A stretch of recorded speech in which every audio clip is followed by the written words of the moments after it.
ఇక్కడ బ్రహ్మానందం నువ్వు చాలా బాగా యాక్ట్ చేసావు, ఇన్ని సినిమాలు చేసావు, నువ్వు ఇంత నటుడివి ఎంత నటుడివి అని అన్నప్పుడు ఎప్పుడన్నా ఒకసారి నిజమైన మళ్ళీ లేకపోతే మళ్ళీ ఎందుకంటారు ఇలాగా చాలా గొప్పవాడేమో నేనని ఫీల్ అవుతున్నప్పుడు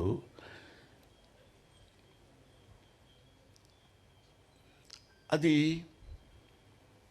ఆవిడ నటించేటువంటి సినిమాలు ఏదైనా ఒక్క సినిమా అంతా కూడా కాదు, ఒక సీన్ అంతా కూడా కాదు, ఒక ఎక్స్ప్రెషను. ఇందాక పరుచూరి గారు చెప్పినట్టు ఒక ఎక్స్ప్రెషను.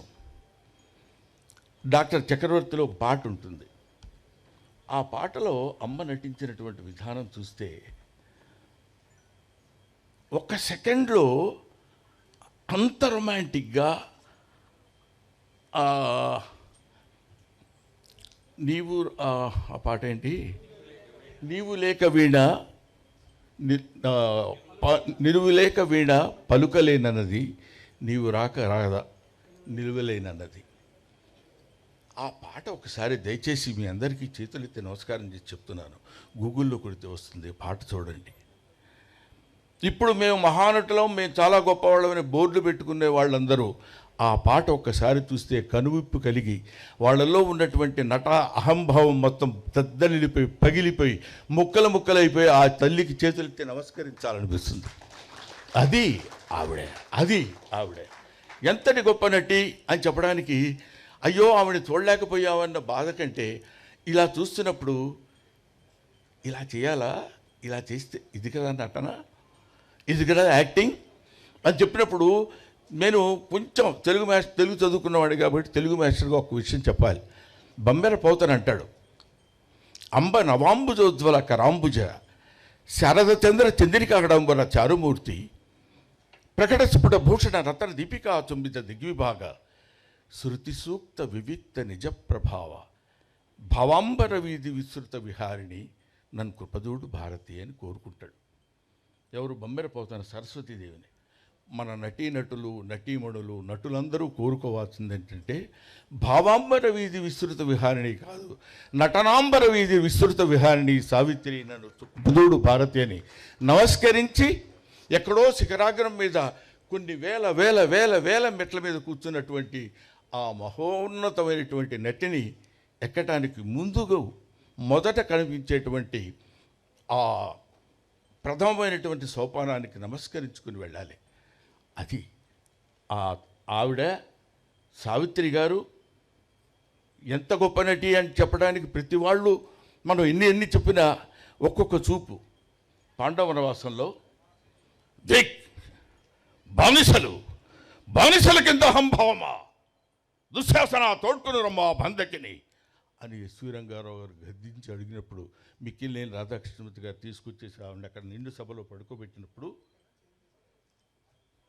ఆ తర్వాత ఎంతమంది ద్రౌపదీలకు వేశారో తెలియదు కానండి, కృపాచార్యుడిని ఎలా చూడాలో అలా చూస్తుంది, ద్రోణాచార్యుడిని ఎలా చూడాలో అలా చూస్తుంది, దుర్యోధనుడిని ఎలా చూడాలో అలా చూస్తుంది, దుశ్శాసనుడిని ఎలా చూడాలో అలా చూస్తుంది, కృపాచార్యుడిని ఎలా చూడాలో అలా ఒక్కొక్క చూపులో ఒక్కొక్క వైవిధ్యాన్ని కనపడేటట్టు చూసి ఈవిడేనా ద్రౌపది, నిజంగా ద్రౌపది ఈవిడేనేమో అనే భావన కలిగించేటువంటి శక్తి సత్తా ఉన్నటువంటి మహానటి.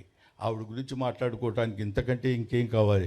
ఆవిడ గురించి మాట్లాడుకునేటువంటి అవకాశం మనకు కలగడం, ఆవిడ గురించి మాట్లాడి తరించేటువంటి భాగ్యాన్ని నాకు కలుగజేసిన చిరంజీవి గారికి నా హృదయపూర్వకమైన నమస్కారాలు తెలియజేస్తున్నాను. ఎస్వి రంగారావు గారు ఇందాక ఆయన చెప్పినట్టు ఎస్వి రంగారావు గారితో పోటీపడి నటించడం అంటే మామూలు విషయం కాదు. ఎస్వి రంగారావు 6 అడుగుల ఆజానుబాహుడు. ఆయన ఎక్కడ మన ఇది జకర్తా కాదండి, ఎస్వి రంగ కీచకుడుగా నర్తనశాలలో చేస్తున్నప్పుడు మధుర తీసుకొని రమ్మని పంపిస్తుంది చెల్లెలు. సైరంధ్రి తమ్ముడికి మధుర తీసుకెళ్ళి ఇచ్చిరా అంటుంది. అక్కడ ఒక సందిగ్ధంలో ఉన్నటువంటి చిన్న ఎక్స్ప్రెషన్, వెళ్ళాలా వాడంత దుర్మార్గుడో తెలుసు కదా అన్నప్పుడు ఇద్దరు అలాగా 2 కొదమ సింహాలు పోటీ పడ్డట్టు ఉంటాయి. ఒక ఆడసింహం ఒక మగసింహం. ఏయ్ చెయ్యి నువ్వు ఎంత చేస్తావు, నేను చూడు ఎంత చేస్తాను అని 2 పోటీ పడి నటించినట్టు అనిపిస్తుంది. మరణి కించి సర్వాలంకార భూషిత అయిన నిన్ను చూచిన నా మనసు ఊగి తూగి నీ ముందు మోకరిల్లదా బాలుడికి. 5 భర్తలకు భార్యైన దానవు, 6వడుగా నన్ను అంగీకరించలేవా, ఆనందపరచలేవా మారినీరా అంట. ఎస్వి రంగారావు మాట అన్నప్పుడు సావిత్రి చూస్తుందండి, అమ్మ చూస్తుందండి అంటున్నాను, ఏమనుకోవద్దు ప్రేక్షకుడిని. ఆవిడ చూస్తారండి అంతే బాగుండదు. ఆవిడ ఎలా చూస్తుందంటే, నీచత్వంలో కూడా ఇంత పరాకాష్ఠ ఉంటుందా? 5 భర్తలకు భార్య అయిన దాను 6వడుగా నన్ను అంగీకరించలేవా, ఆనందపరచలేవా మారినీరా, మన కోసం హంసతురిక పల్పం ఎదురు చూస్తుందా అంటాడు. ఆయన తండ్రి కూతుళ్ళుగా కూడా వేశారు, వాళ్ళు తండ్రి కూతుళ్ళుగా కూడా నటించారు. కానీ ఇక్కడ ఒక పరమ నీచమైనటువంటి, పరమ దారుణమైనటువంటి, కామానికి బానిసైనటువంటి ఒక మూర్ఖుడిగా అతను నటిస్తుంటే, అక్కడ అసహించుకుని జుగుప్సాకరంగా ఉండేటువంటి ఒక వ్యతిరేకించే ప్రేయసిలా నటించడం అంటే, ఇలాంటివి ఎన్నెన్ని చెప్పాలి సావిత్రమ్మ గురించి. ఆవిడ ఒక విశ్వనట మహావృక్షం, ప్రపంచమంతా వ్యాపించినటువంటి ఈ నటీనటులకు కనువిప్పు కలిగించేటువంటి మహానట వృక్షం ఆవిడ. ఆ వృక్షం కింద ఎన్నో పూలు కాయలు పండ్లు రాలిపోతే మాలాంటి నటులు అక్కడ వేలుకుని చిన్న సజ్జలో ఆ పువ్వులు అవి ఏరుకుని వెళ్ళిపోవాల్సినటువంటి స్థితి ఉన్నటువంటి వాళ్ళం.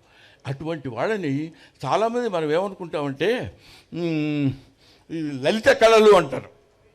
లలిత కళలు అంటే మామూలుగా ఫైన్ ఆర్ట్స్ అని ఇంగ్లీష్లో అంటారు, తెలుగులో దాన్ని తెలుగు చేసేటప్పుడు లలిత కళలు అంటారు. లలిత కళలు అంటే లలితములైన కళలు అని, చాలా సునిశ్చితమైన కళలు అని కాదు. లలిత కళలు అంటే లలితా గాయత్రి యొక్క అంశ కలిగినటువంటి కళలు, లలితా గాయత్రి యొక్క అనుగ్రహము కలిగినటువంటి కళలు. అవి కొంతమందినే ఆ తల్లి చూస్ చేసుకుంటుంది, కొంతమందినే అలా పట్టుకుని పైకి తీసుకొస్తుంది. అలాంటి వాళ్ళలో లలితా గాయత్రి స్తన్యాన్ని కోరినటువంటి ప్రథమ అద్భుతమైనటువంటి తెలుగు బిడ్డ నిశంకర సావిత్రి.